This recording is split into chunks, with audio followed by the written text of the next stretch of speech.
continuando con la 14ª edición de las jornadas sobre enseñanza del derecho que organiza la Facultad de Derecho de la Universidad de Buenos Aires. Hoy tenemos la oportunidad de conversar con dos profesoras colegas de práctica profesional, una de la Universidad de la República y otra de Uruguay y otra de la Universidad de Brasilia, de Brasil. Ambas son activas, participantes en estas jornadas desde hace muchos años, y es un honor para mí presentar en esta oportunidad a Mariela Bernasconi y Fernanda Laje, dos docentes sumamente calificadas y con gran experiencia, a pesar de su juventud, gran experiencia en el área de enseñanza del derecho y en el caso de ellas dos, en la enseñanza de práctica profesional. La práctica profesional en la mayoría de nuestras instituciones se brinda al final de la carrera y se brinda de una manera, en la medida posible, con acceso a casos reales. Pero vamos a ver que hay algunas distinciones, las hay dentro de la propia Universidad de Buenos Aires, donde no es lo mismo un profesor que otro o un área de especialidad que otra, porque les cuento tanto a Fernanda como a Mariela que en la Universidad de Buenos Aires tenemos prácticos profesionales, algunos especializados en derecho de familia, algún práctico especializado en derecho del consumidor, prácticos especializados en derecho penal, siempre con el único requisito de que no sean procesos judiciales en los cuales haya involucrado elementos materiales, patrimoniales, por el hecho de no interferir, que la universidad no le quite el trabajo a los colegas de la matrícula, pero sí brindando un servicio social. Así que la Universidad de Buenos Aires desarrolla esta tarea desde hace aproximadamente 100 años, tiene mucha trayectoria y con una tradición muy importante, siendo un trayecto, una materia, una asignatura que dura un año entero. Y bueno, para mí era muy importante consultarlas a ustedes para que ustedes nos cuenten cómo es esa experiencia, no solamente quizá de sus materias, pueden agregar también otras experiencias porque las dos dan clases en varios temas, pero mi intención era contar con ustedes en estas jornadas para que desarrollen lo que es su tarea como docentes. Voy entonces a presentar primero a Fernanda Laje. Ella es profesora de práctica jurídica de la Universidad de Brasilia y también dicta clases del núcleo de práctica profesional. Ahora nos va a explicar ella cómo funciona y bueno, bienvenida, Fernanda. Muchas gracias, profesor Juan. Gracias por la invitación a las jornadas. Y también quería saludar a la doctora Mariela Bernasconi, que también es un gusto encontrarla de nuevo aquí en las jornadas. Aquí estuvimos juntas hace unos años en la Universidad de Buenos Aires y admiro mucho el trabajo que desarrolla ella en su universidad. Estábamos a la época hablando de metodologías activas en derecho y también en prácticas jurídicas. Y a mí me parece interesante esta charla de hoy también para conversar un poco sobre cómo hemos cambiado nuestras prácticas docentes y también evolucionado en nuestras universidades. La Universidad de Brasil es una universidad pública y es una universidad federal. Entonces, se sostiene con recursos públicos, 100% recursos públicos. Así que ya tenemos un desafío que es justamente el proceso de enseñanza en una universidad con todos estos puntos que conlleva una universidad pública. A mí me genera mucho orgullo ser profesora de práctica jurídica de nuestra universidad por el hecho de que hoy, también para contextualizar un poco, somos una universidad democrática, abierta, y hoy tenemos acciones afirmativas en la universidad y mucha diversidad discente, y estamos buscando ahora la diversidad docente también, que también es otro desafío, la representatividad de raza, género, etnias en la carrera docente y también en la composición discente. Y con toda esta diversidad, esto llevó a cambios también en la concepción de la práctica profesional y la práctica jurídica de la Facultad de Derecho, porque no podíamos más trabajar con los casos tradicionales y solo los problemas con un recorte muy específico, privatista, como se solía hacer antes en las escuelas de derecho. Entonces, en la práctica profesional, lo que buscamos, siempre hemos buscado en la facultad, pero ahora más, buscar litigios que sean litigios representativos de nuestra comunidad. Entonces trabajamos en una ciudad que se llama Ciudad Satélite, que es Ceilândia, que es una ciudad al lado de Brasilia, para que los que nos asisten, Brasilia es la capital federal, y al lado hay ciudades satélites, y esta ciudad satélite tiene algo como 700,000 habitantes, pero es una zona también de erradicación de ocupaciones de personas que llegaron a trabajar en la construcción de Brasilia, pero luego la política estatal no les recibió, no les abarcó, y entonces tuvieron que ocupar zonas marginales. Y en estas ciudades satélites y en esta en específico, tenemos conflictos muy específicos, como conflictos fundiarios, conflictos familiares en decorrencia de los conflictos fundiarios. También tenemos cuestiones ambientales, tenemos también algunas cuestiones relacionadas con beneficios asistenciales, prestacionales del Estado, cuestiones relacionadas con el derecho al agua, el derecho a la infraestructura básica, y hay un espacio también dejado por el Estado que la Defensoría del Pueblo no consigue alcanzar. Entonces, como nos hablaba el doctor Juan, la universidad tiene este rol también de prestación de un servicio público, de acompañamiento, o mejor decir, de defensa de sectores vulnerabilizados y marginalizados por la sociedad. Claro que el foco es la práctica, la formación de los estudiantes. Entonces, nosotros no somos muy preocupados en el sentido de tener cantidad de litigios, sino que tener litigios que tengan las especificaciones o los puntos importantes que tenemos que traer para la formación, el desarrollo de competencias y habilidades de nuestros estudiantes. Entonces, tratamos de buscar litigios que el derecho en discusión sea un derecho que para nosotros es importante que ellos conozcan y desarrollen la práctica la efectivación de este derecho, como derecho a la salud, derecho a la vivienda, derecho al agua, derecho a la diversidad de género, y también que ellos puedan desarrollar las herramientas necesarias para la práctica profesional futura. Entonces, no tenemos una gran cantidad de litigios, más porque también no somos una universidad tan grande como la Universidad de Buenos Aires.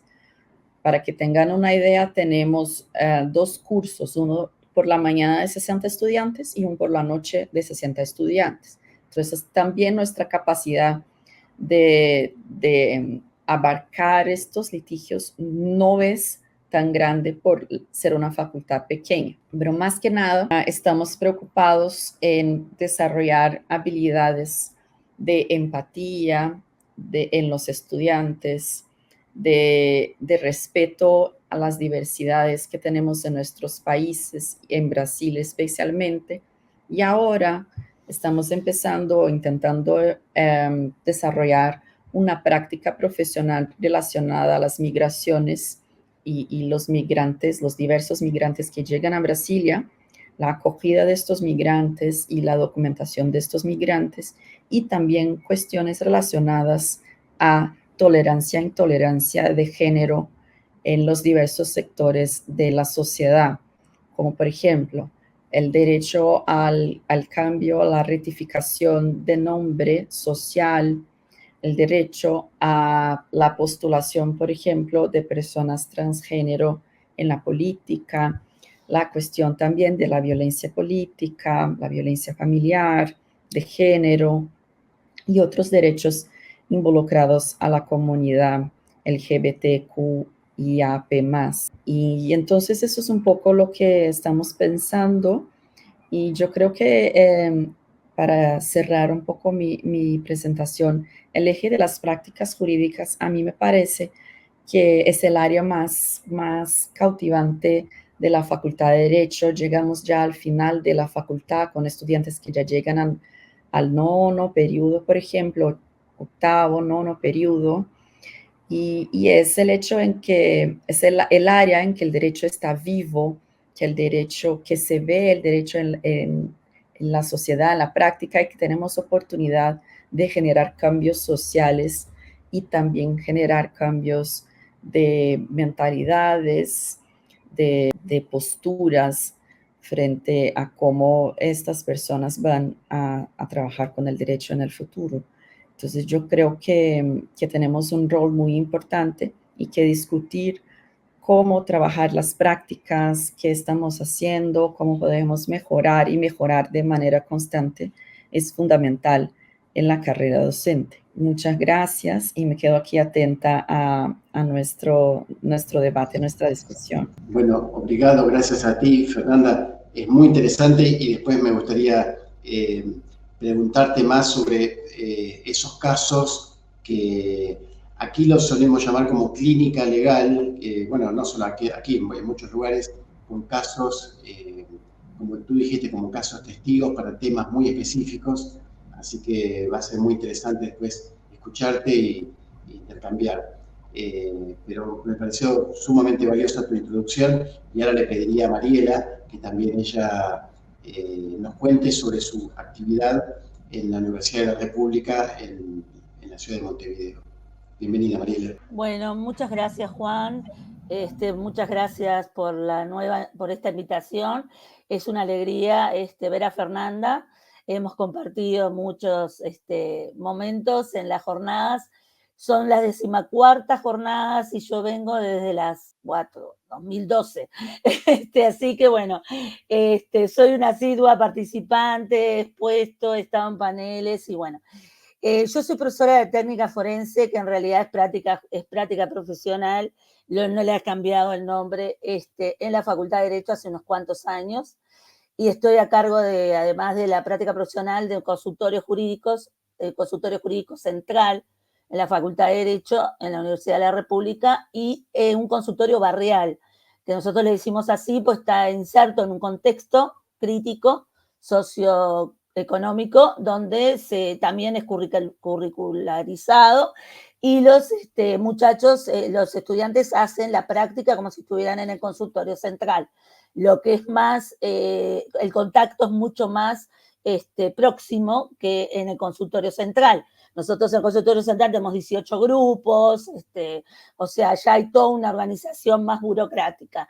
En los consultorios barriales el equipo docente trabaja conjuntamente con los estudiantes y entonces se hace un acercamiento más interdisciplinario también con la parte de asistencia social y con psicología y bueno, todos los problemas que puede tener esa gente que son totalmente distintos a los que surgen en el central. Bueno, a mí la formación práctica siempre me interesó desde egresar, cuando empecé a hacer la carrera, porque yo no tuve formación práctica. Yo tuve una formación muy elemental porque era un código de proceso escrito, entonces no teníamos la posibilidad de ir a una audiencia ni nada. Cuando empecé a ejercer, es como los chistes, ¿no? Salí con el Código General del Proceso abajo el brazo, a ejercer con audiencias orales, con alegatos orales, o sea, cambió todo lo que ahora se dice paradigma, y bueno, y salí, y me hice Ahora es distinto para ellos. A mí lo que me preocupa ahora actualmente, bueno, la formación práctica para mí es fundamental. Nosotros en la ley de la universidad del año 58 está en el artículo 2 como extensión universitaria y la inclusión, como decía el profesor Seda, de la universidad en la sociedad, sí, y también contemplando nosotros, eso no está en la ley, no invadir el ejercicio de la profesión de los colegas, ¿tá? Porque vienen casos a veces que realmente los tienen que hacer los colegas. Nosotros hacemos asistencia gratuita total, y bueno, y somos públicos y también dependemos los recursos que el presupuesto del Estado nos asigne, ¿no? Tenemos un cogobierno, pero bueno, obviamente dependemos de eso. Yo creo que hay un antes y un después de la pandemia en cuanto a que nosotros ya la inteligencia artificial estaba en nuestro ambiente, ¿no? Estábamos con celulares, con todo. Pero con la pandemia tuvimos que adaptarnos, no solo a dar clases, sino a hablarnos para no sentirnos. Yo sé que en Argentina sufrieron mucho porque no podían salir, nosotros podíamos salir, pero igual salíamos con miedo porque, bueno, no sabíamos qué iba a pasar.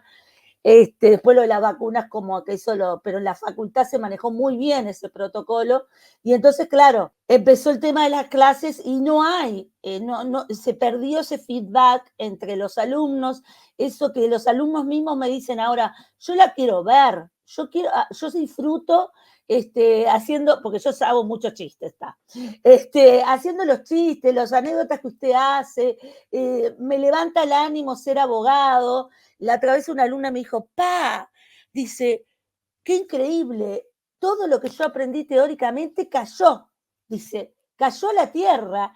Y yo me acordaba de una de las profes, de colegas de Juan, que yo la quiero mucho, que hablaba de la caja de herramientas, ¿no? Entonces yo digo, Cologni, digo, la caja de herramientas fue así, y me encantó que esa muchacha lo dijera, porque ahora le está yendo bárbaro. O sea, ella hizo como un clic, dijo, bueno, el derecho, como decía Fernanda, es dinámico, no es algo estructural como nos decían. Yo cuando empecé a ser abogada me decían, vas a estudiar normas, vas a hacer. No, el derecho es dinámico, es vida total, ¿no? Y uno aprende haciendo, y bueno, y como decía muchos pedagogos, nosotros enseñamos y ellos después van a aplicar ese aprendizaje, nosotros dejamos la semillita, como digo yo, y bueno, y hay valores y un montón de cosas que se tienen que contemplar. Entonces ahora con la inteligencia artificial nosotros estamos manejando mucho ese tema, porque la facultad nuestra está atrasada, o sea, tenemos una plataforma que se eleva, pero no tenemos una web como la UBA, no es porque esté el doctor acá, el profesor, pero no tenemos un aula virtual. Yo estoy en una comisión del claustro que me designó el decano porque yo también doy relaciones de consumo. Entonces también ahí lo que más me interesa es la abogacía preventiva, que no tanto litigio, o sea, ahí ellos pueden reformular deudas, ir a audiencias administrativas con el consumidor, o sea, me interesa mucho lo del consumidor porque tengo un módulo teórico y uno práctico, entonces digo, hay mucha insolvencia económica en este país, entonces, ¿cómo poder guiar a las personas, sobre todo de edad avanzada, sobre todo, ¿no? Que es lo que más sufren.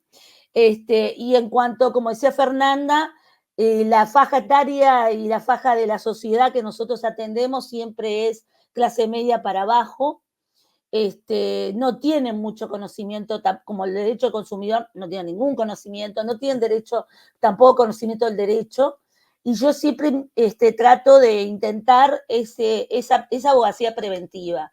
Después, si tiene que venir el litigio, viene, y bueno, pero tratar de intentar hablar con el colega, y que los alumnos eso les gusta, llamarlos, bueno, que vengan a la facultad, algunos vienen, y bueno, ahora con la inteligencia artificial queremos meterla en la currícula, eso es lo que yo quiero. No sé lo que quiere la facultad, pero meterla en la currícula, como ustedes, por ejemplo, que Corbalán tiene un laboratorio de inteligencia artificial, nosotros no tenemos nada, entonces yo creo que la inteligencia nos está atravesando toda la malla curricular, y tenemos que también que sea inclusiva, que no haya esas brechas digitales que hay, que lamentablemente hay. La GESIC, la Agencia de Digital, de Ciudadanía Digital del Uruguay, está con ese problema de la brecha, ¿no? O sea, que hicieron la UDELAR hizo una investigación sobre el streaming y cómo muchos no podían entrar al streaming, pero por un tema de brecha económica, ¿no? No porque no pudieran acceder a un celular, sino que no entraban por eso. Entonces, la inclusión, o sea, la ética, la brecha digital, como decía Fernanda, que sea cada vez más inclusivo en cuanto a la raza, en cuanto al género, más empático también, o sea, y seguir transmitiendo valores. Y bueno, yo creo que la práctica, yo lo tengo en el último año y para mí es fundamental porque es el último momento, como yo les digo a ellos, que pueden sacarnos todos los conocimientos prácticos y haciendo una anécdota común y corriente, ellos ya sacan o van al juzgado y dicen, pero profesora, usted no sabe lo que me hicieron en el juzgado. Le digo, ¿vieron? O van a una audiencia, los hago alegar, entonces ponen unos nervios bárbaros, pero hay que hacerlo, así que bueno, eso es lo que yo más o menos, si no me pongo a hablar y ocupo toda la conversación. Muchas gracias. No, gracias a ti, Mariela, es un honor contar con tu presencia. Y ahora que hicieron como esta introducción, ustedes dos, yo quisiera hacerles algunas preguntas a las dos, porque Fernanda habló sobre el trabajo que se hace en las afueras, no en la propia ciudad, sino en las afueras de Brasilia.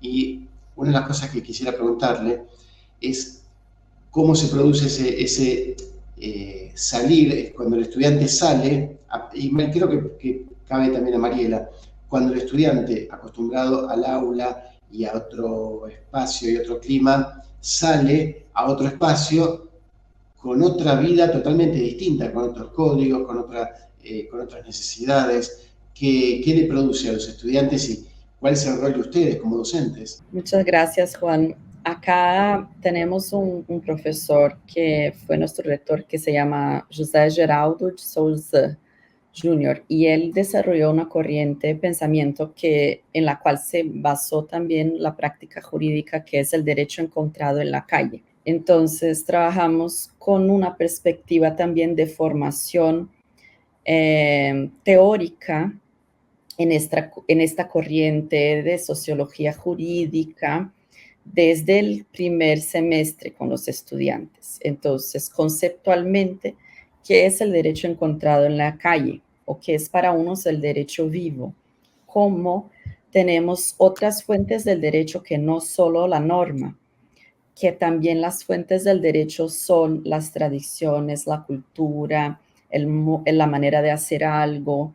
Entonces, desde el comienzo de la facultad tratamos de incutir estas ideas y discutir con los estudiantes en un curso que se llama Investigación Jurídica, pero que no es un curso de metodología, y también en los cursos de Sociología Jurídica. Luego, cuando llegan a la práctica profesional a las afueras del campus, ya tiene un poco la idea de lo que van a encontrar y los conceptos teóricos que hemos discutido con ellos. Pero claro que es un shock, que es una sensación totalmente diferente. Pero aquí quería reforzar la importancia de no trabajar la práctica jurídica solo en el final del curso, sino que algo transversal desde el comienzo. También tenemos en la normativa brasileña que el estudiante tiene que hacer pasantía externa, como allá, en órganos externos por un año. Y usualmente ellos ya estuvieron en tribunales o ya estuvieron en el Ministerio Público o en algún consultorio, en alguna oficina. Pero aún así no están preparados para lo que van a encontrar en estas ciudades que son contexto totalmente diferente. Entonces, es un poco eso y por fin el desafío que tenemos ahora es de escrita jurídica con perspectiva de género y escrita jurídica con perspectiva de inclusión y también accesibilidad. ¿Cómo vamos a enseñar una escrita jurídica que sea empática, que no sea conflictiva, aunque esté en un litigio, y que sea respetuosa con el otro, con el y no en una idea de adversario, sino que de partes que tienen un conflicto que tiene que ser resuelto. No solo en mediación y conciliación, pero aunque sea en la disputa, una disputa ética, una disputa respetuosa y que no dañe al otro. Entonces, un poco lo que estuvimos hablando. Y después que hable Mariela, me gustaría volver en la cuestión que planteó de la inteligencia artificial con Mariela, porque me pareció súper interesante lo que están pensando allá y nosotros también estamos en eso. Sí, bueno, sí, Mariela. Nosotros en el consultorio central, yo voy a hacer una diferencia. El central está en 18 de julio, donde está la Universidad de la República, la Facultad de Derecho. Ahí tienen una oficina, hay funcionarios, los funcionarios le hacen el primer filtro. O sea, atienden a los consultantes, le marcan la agenda y a nosotros por WhatsApp nos van avisando. O sea, ellos tienen todo servido, como digo. En el barrial, como que yo realmente lo quiero, es como si fuera un hijito, igual que Relaciones de Consumo, porque lo armé, ellos directamente van a abrir la puerta y se van a encontrar con 50 personas. Entonces yo el primer día de clase les digo, le tiro piques, como dicen, o disparadores. Háganse respetar, no tuteen, si le faltan el respeto, vienen y me avisan. O sea, nosotros estamos atrás, porque nosotros salimos igual a agendar. O sea, todo es un trabajo mancomunado. Los shocks son bastante importantes de pánico al principio de la práctica. ¿tá? No saben para dónde agarrar. Pero lo lindo que a mí me ha pasado, y creo que a Fernanda y a Juan también, es cuando empiezan a crecer. Cuando uno los ve a mitad de año, que ya tienen un fogueo. Voy yo, profe, déjeme tranquila. O sea, ya es un fogueo. Nosotros tuvimos un problema que tuvimos 2 años con semestralidad en el consultorio y ahora logramos la anualidad este año. Entonces, el año volvimos a la anualidad, ¿no? Que siempre había sido anual, y este año que viene arrancamos febrero. Entonces, el año pasado me pasó con una chiquilina que les digo, no sé si conocen Montevideo, vivía en Carrasco, o sea, un lugar de gente de mucho dinero, trabajaba en un estudio bastante importante y se vino al barrial. ¿tá? El primer semestre yo la miraba y sufría con ella porque no sabía para dónde agarrar. El segundo semestre, pero fue sin cambio. Y me dijo, ¿sabe una cosa, profesora, cuando terminó? Esto a mí me va a servir toda la vida, porque capaz que yo trabajo en otra cosa. Dice, pero esto de tratar con gente, porque lamentablemente la gente a veces es solidaria y a veces no con nosotros, ¿no? Entonces gritan o insultan o pasan cosas. A ella, pero ese cambio fue espectacular. Y a mí me encanta cuando los veo crecer, porque digo, bueno, por lo menos le dejamos algo, ¿no? Y como tú decías, Fernanda, nosotros no tenemos esa PC que sería como un tutor, pero le hacemos el primer día de clase todo el escenario, ¿no? Con el que se van a encontrar, que obviamente todos los años es distinto, porque la gente acá, menos en Uruguay, lamentablemente ha bajado el tema de empatía, de solidaridad, son muy demandantes, quieren todo rápido, no se dan cuenta que son procesos gratis, que si lo hacen con un abogado les sale plata, pero bueno, está. Mienten. La otra vez vino una señora por una pérdida de patria potestad y dijo que ahora no sabía, no, por una investigación de paternidad y ahora no sabía quién era el padre. La alumna decía, no puede ser. Entonces los comentarios de los chiquilines al final, yo todos los jueves hago como un desayuno compartido, porque es de mañana el barrial, los martes y jueves, y ahí toman mate y traen bizcochos, y entonces empieza todo el comentario ese que es muy fermental, ¿no? Y allá, como son celosos los de la noche, hacen merienda. Entonces cuando no tenemos atención, hacemos una merienda y comentamos y todo. Pero el shock, yo he visto alumnas llorar cuando recibieron las carpetas. O sea, yo no sé para dónde agarrar, yo no sé por qué elegí ser abogado. Y después, al final se agradece, ¿no? Quería, Fernanda, Mariela, retomar algo que tú planteaste vinculado a la inteligencia artificial, el uso de la inteligencia artificial en el aula, sobre todo no solamente por nuestros cursos, pero quisiera darle primero la palabra a Fernanda y después a ti, Mariela, para que vayan contando cómo están o utilizando o pensando la utilización de esta herramienta? Sí, a mí me llamó la atención que Mariela mencionó el tema de la inteligencia artificial. También hemos hablado con Corbalán y me llama la atención que ustedes también están pensando lo mismo y las dos en práctica jurídica. Nosotros, eso es muy interesante porque trabajamos, son en principio cosas que serían contradictorias, ¿no? Trabajar en un escenario de total falta, ausencia de recursos y de acceso a la justicia, problemas de lo digital. Y al mismo tiempo estamos mirando hacia la inteligencia artificial y creo que es eso. Entonces, a compartir también que vivimos el mismo desafío.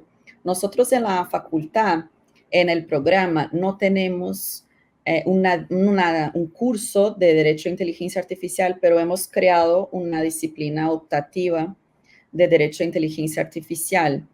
Yo doy las clases de Derecho a Inteligencia Artificial en posgrado. Entonces, el desafío es traer el tema de inteligencia artificial hacia el pregrado. Empezamos con una disciplina optativa que aún tiene pocos estudiantes, pero creo que el tema de la IA en la enseñanza tiene tres ejes principales, que es enseñar para la inteligencia artificial, enseñar sobre la inteligencia artificial y enseñar con la inteligencia artificial. Quizás el más difícil sea el último, de enseñar con la inteligencia artificial. Y en nuestras prácticas es algo que tendremos que pensar, cómo incorporar la tecnología y utilizarla, pero al mismo tiempo desarrollar en los estudiantes las competencias y habilidades que son necesarias para su futuro profesional. Entonces, un poco eso. Y en mi tesis doctoral mi tesis doctoral fue sobre inteligencia artificial en la corte y el tema ha cambiado mucho. La inteligencia artificial generativa es otro paradigma.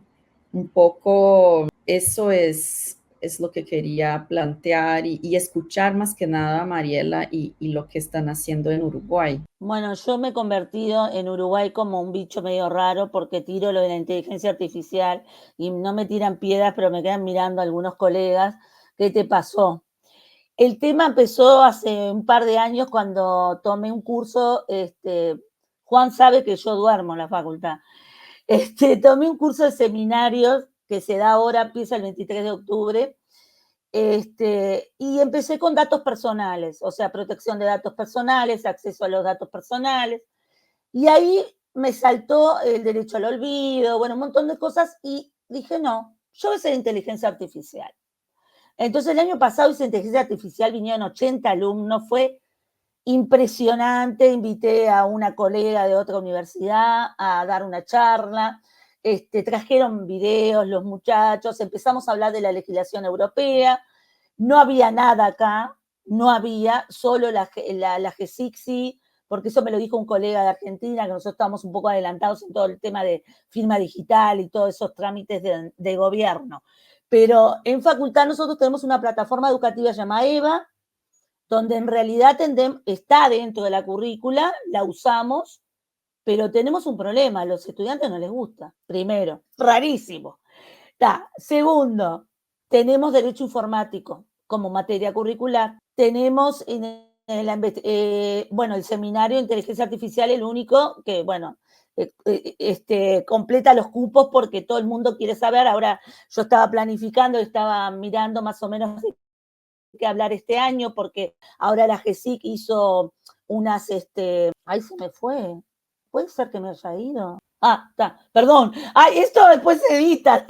La GESIC hizo como 72 sugerencias, son como 500 páginas al gobierno sobre la inteligencia artificial.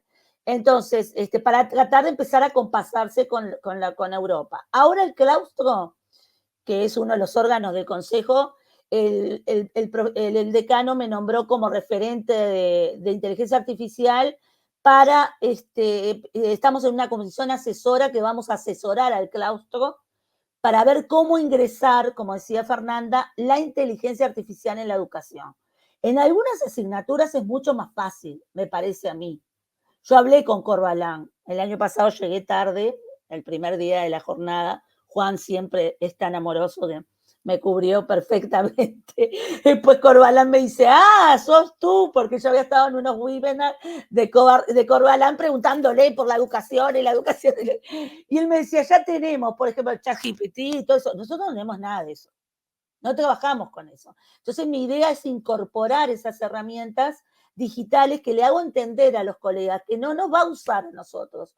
Nosotros las tenemos que usar a ellos, porque tienen sus utilidades. Y también facilitar acceso, que sea inclusiva, que no haya brecha digital, porque ahora la brecha digital sigue existiendo. Yo tengo esta materia que doy, relaciones de consumos híbrida. Los parciales, los 2 primeros parciales se dan por Zoom y a veces no se pueden conectar. O sea, no puedo tener la cámara prendida, me dicen. Y bueno, y hacen el parcial, se muestran un ratito y tal, yo confío de que están ahí.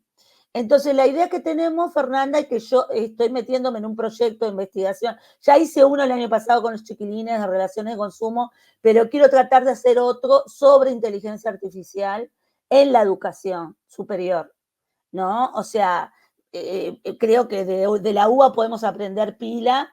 Yo no lo quiero agarrar a Corbalán porque digo, si no Juan se me pone mal. Pero no, pero me parece que la UBA está muy adelantada en ese sentido. Y está bueno aprender de ellos. Y bueno, yo voy a seguir tratando de aportar, pero siempre desde el enfoque de que tenemos una herramienta digital que hay que usarla. No nos queda otra, porque ya entró y ya quedó.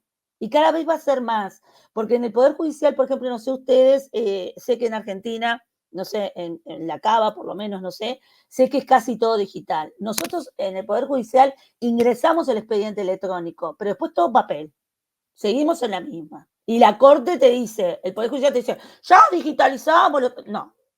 O sea, ingresás todo escaneado a una ventanilla digital, pero después tenés que ir con el papelito a presentar el expediente. ¿Tá? Entonces, digo, yo creo que también hay que adaptarse, las prácticas docentes se tienen que adaptar a la inteligencia artificial y se tienen que adaptar los docentes, porque yo veo mucho, viste, no quieren la tecnología, o sea, la ven como, no, yo no quiero, yo no toco nada, no, que no. Y los alumnos también me extraña, pero creo que los alumnos vienen por el lado de que ellos como que la quieren incorporar, pero que no quieren perder el contacto con el profesor. Y yo creo que el contacto con el profesor no se tiene que perder. Yo no quiero que nosotros desaparecemos. Yo fui a una conferencia de Eric Sadin que dieron este año en la Universidad Católica del Uruguay y él dijo que en 8 años no iba a haber profesores. Y yo hice, y me miró y se rió porque yo digo, no me digas eso, ¿está? Yo entiendo que va comiéndose todo, pero si nosotros somos inteligentes, valga la redundancia, el ser humano puede manejar la inteligencia artificial con valores y claro, obviamente hay que regular cada cosa, ¿no?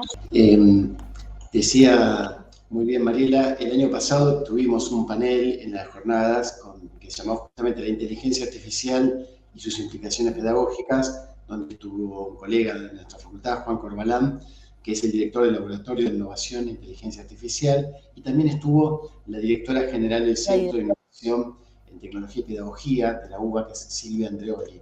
Así que esta ida y vuelta con estos docentes en realidad forma parte de un debate permanente que seguimos dando. Ustedes dirán, es entre poca gente. No tan poca gente, porque la gente que estuvo el año pasado en las jornadas, la gente que va a estar este año en estas jornadas, quizá el año pasado cometimos el error de no grabar como estamos grabando ahora estas charlas, pero me parece bien interesante los desafíos que están planteando ambas, y les quisiera, antes de salir del tema de inteligencia artificial, preguntar a su vez cómo ven las posibles, entre comillas, trampas, esto es algo que hablamos el año pasado, las posibles trampas de la inteligencia artificial, por ejemplo, para escribir una monografía o para... Hoy en día se puede, les voy a contar una infidencia, los años hacemos una difusión, un video difundiendo las jornadas sobre enseñanza del derecho, donde aparecen las imágenes de jornadas anteriores. Bueno, la locución de la persona que habla en este video que van a ver próximamente, lo hace la inteligencia artificial. Y a mí me lo tuvo que decir el muchacho que diseñó el video. No me daba cuenta, sino. Así que, ¿cómo uno se da cuenta que un examen lo escribió el alumno y no la inteligencia artificial? Les pregunto a ustedes. No sé si lo han pensado. Bueno, un primer punto que es importante, aprovechando el ejemplo que nos dio Juan, y también es importante traer que la inteligencia artificial también trae accesibilidad. Se puede ser utilizada, por ejemplo, para convertir textos en audios o textos en video en texto. Y eso en un contexto de las más diversas necesidades que los estudiantes tienen, y además también la cuestión del idioma, que uno puede convertir un audio de un idioma al otro idioma y permitir el acceso a contenidos que no teníamos antes, un contenido en chino hacia el portugués. Claro que todo eso con permiso y con respeto a la ley de protección de datos personales. Ese es un punto que muchos olvidan y que como trajo Juan, es clave también para pensar la enseñanza y la accesibilidad. Pero yo creo que la cuestión de la trampa nos genera una otra cuestión, que es nuestras maneras de evaluar nuestras actividades y lo que estamos proponiendo a los estudiantes. Si una inteligencia artificial logra hacer esta misma actividad, quizás con un grado de perfección semejante a de un ser humano, puede ser que tal vez el desafío, lo que hemos propuesto, tiene que cambiar.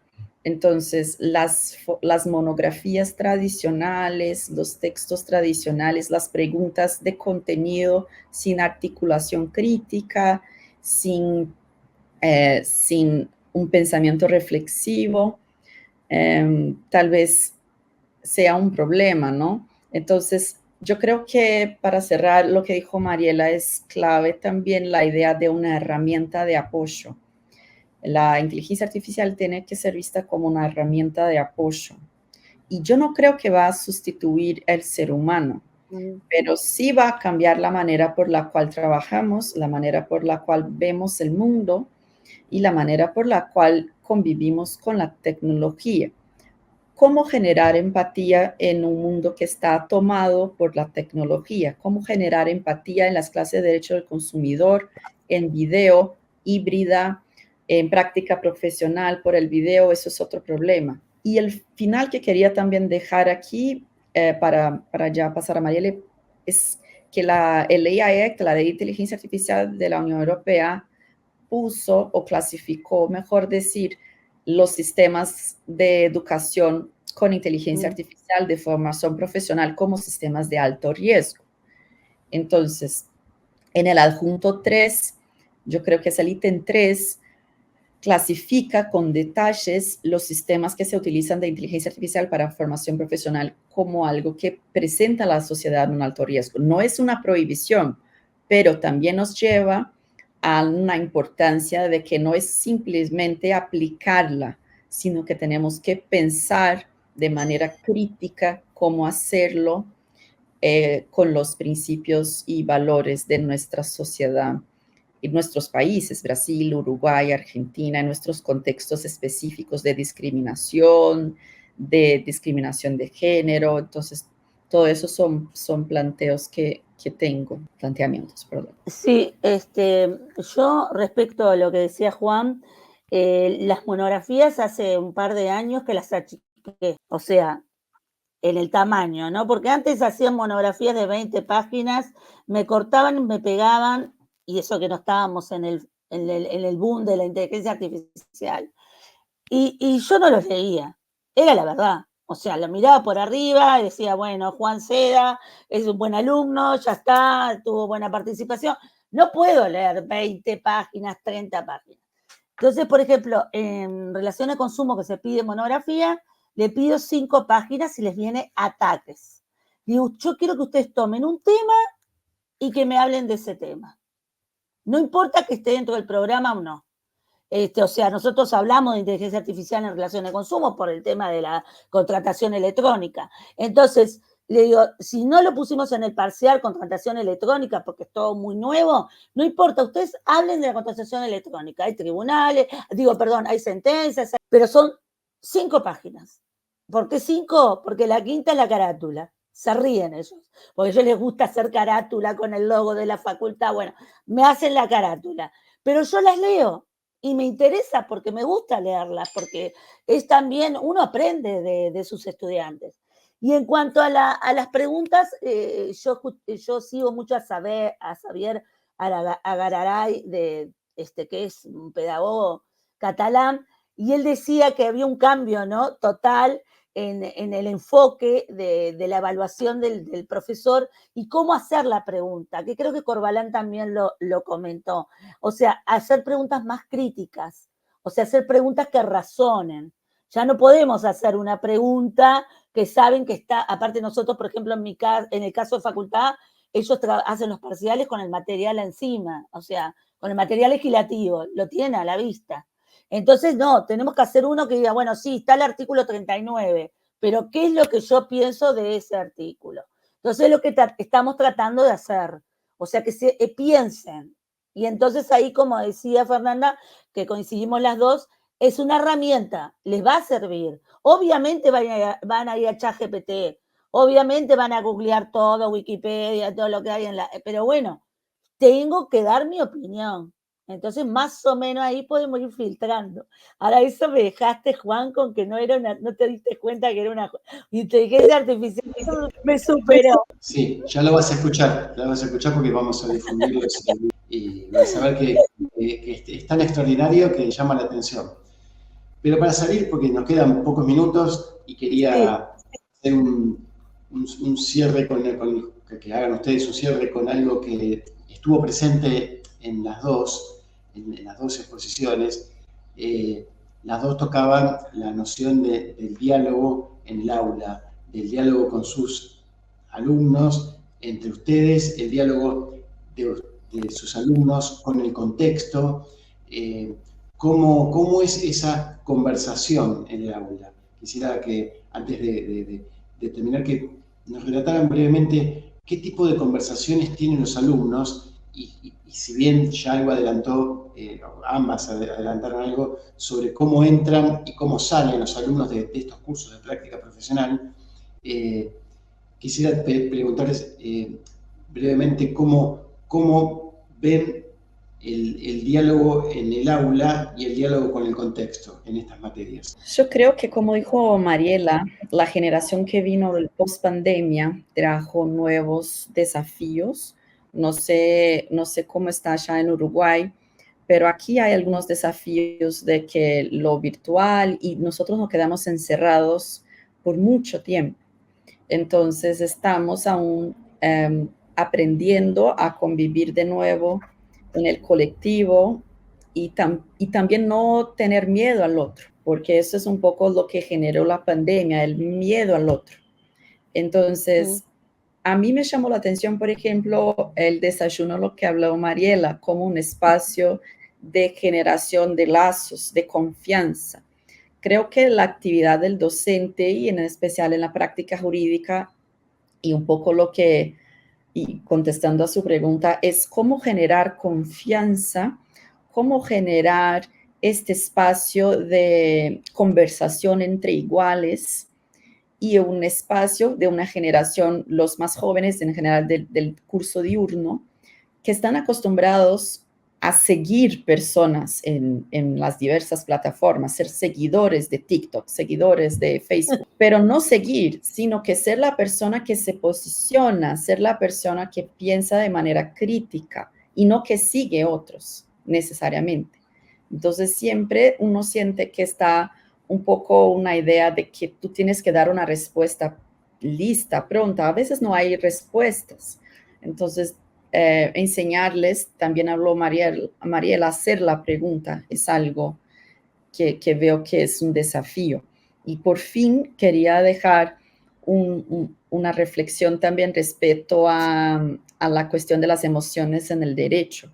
Lo virtual también nos generó un poco el problema de cómo lidiar con las emociones en el derecho. Y este discurso de que hay que sacar las emociones y la neutralidad, esto no es verdad. Tenemos que enseñar a nuestros estudiantes a comprender sus emociones, las emociones del otro, y también tenemos que pensar cómo vamos a trabajar las emociones en el derecho, el rol de las emociones en el derecho. Creo que eso es algo para el futuro, para que no seamos sustituidos por la inteligencia artificial. Bueno, yo para terminar, para redondear el tema, estoy de acuerdo con Fernanda, obviamente, y con lo que ha dicho Juan. El diálogo en el aula, en mi caso, digo, no me gusta hablar de mi persona, pero yo tengo mucha ascendencia con los estudiantes. Entonces no sé por qué genero esa confianza que colegas míos me dicen, ¿cómo te enteraste que se hizo novio? ¿Cómo te enteraste que se casó? Bueno, vienen y me cuentan todo. Todos me cuentan, ¿no? De que se casaron, que se pelearon con el novio, que ahora no saben qué van a hacer. Bueno, pero aparte de eso, es una generación de cristal, como sabemos. Entonces yo siempre les digo, muchachos, si yo los rezongo, no es rezongo, pero si yo les digo, perdón, este escrito está mal, ustedes no se pongan a llorar. No me miren con esos ojitos, empiezan los ojitos como con lágrimas. Porque el juez no va a importarle que estés mal o bien. Le va a decir, doctora, enfocó mal el objeto del proceso, ¿qué le pasó? Entonces, no, nada de llanto. Entonces, lo mismo que los parciales. Dimos las notas de los parciales. ¡Ay, me saqué! No, yo quiero 12, me dice una. No, usted va a tener la nota que le corresponde. Entonces, yo trato de hacer diálogo, o sea, de que me cuenten. Y solamente, instantáneamente, el otro día, el lunes, apareció una con el hijo, el más chico. Yo lo dejé entrar. El nene se sentó ahí y escuchó toda la clase. Estaban todas enternecidas con el nene. Entonces digo, creo que el aula es todo, o sea, es la vida misma. Entonces, yo tengo una alumna que está pasando por un tema de un cáncer en uno de los grupos y yo estoy encima de eso. O sea, tengo colegas que me dicen, ay, vos te preocupas. Sí, yo me preocupo porque ellos lo sienten eso. Y entonces hay que darle empatía, decirle estoy acá, cualquier cosa me llamás.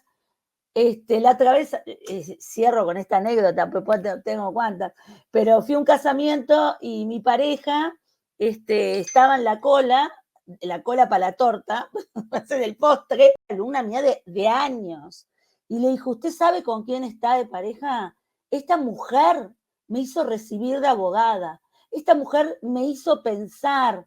Yo, cuando me lo contó, se me caían las lágrimas. O sea, las cosas que me dicen los chiquilines y chiquilines que ya están ejerciendo, están en lugares ya internacionales. A mí me encanta verlos, me encanta.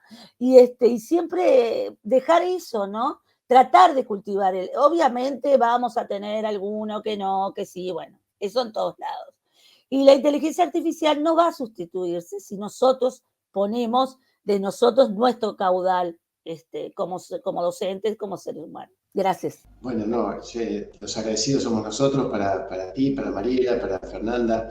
Realmente las dos tienen una trayectoria impactante y una conexión con lo que hacen, que vale la pena registrarlo y almacenarlo. Esto va a quedar en la página web del Centro para el Desarrollo Docente de la Facultad de Derecho, así que iba a formar parte de estas jornadas sobre enseñanza del derecho junto con otros profesionales que hemos convocado de otros países, pero nuestra idea era que estuvieran ustedes presentes, que además vienen a las jornadas desde hace muchos años y son casi integrantes permanentes de las jornadas, pero me parecía muy importante que hubiera una clase, una conferencia, un panel donde pudieran dialogar. Yo no solamente agradecerles, sino también recordar que las jornadas hay una continuidad en las jornadas.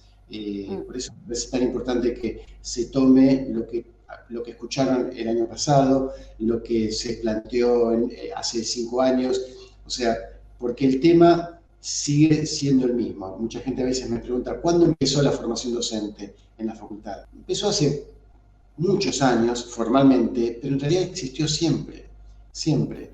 O sea, que haya una jornada sobre enseñanza del derecho es solamente ponernos un momento para debatir algo de manera más, quizá más detallada, de lo que debatimos permanentemente, porque esto que ustedes plantearon se conversa en los pasillos de la facultad, en las aulas, y forma parte de nuestra comunidad académica. Así que esa idea de la comunidad académica no solamente habla de los conflictos, de los grandes conflictos doctrinarios, sino también habla de estos problemas o estas alternativas que hay en la práctica docente. Así que si hay dos colegas que son ejemplos, son ustedes dos, Fernanda, Mariela, es un honor. Les dejo el cierre para ustedes y gracias nuevamente por estar aquí. Si quieren, las últimas expresiones son para ustedes, Fernanda, Mariela. Agradecerle a usted, Juan, a la Universidad de Brasilia, y es un honor hacer parte de estas jornadas con la profesora Mariela, con usted, y muchas gracias. Bueno, yo también agradezco a Juan, al profe, como le digo yo, agradezco y reconozco que hay una continuidad en estas jornadas, voy a estar ahí si Dios quiere, y a vos, Fernanda, también a verte, porque nos conocimos en estas jornadas, y realmente las jornadas son una comunicación entre colegas que es un insumo muy importante. Así que muchísimas gracias. Para mí, un honor que Juan nos haya dado esta oportunidad. Y siempre cuentan para lo que quieran, lo que necesiten. Muchas gracias. Muchas gracias.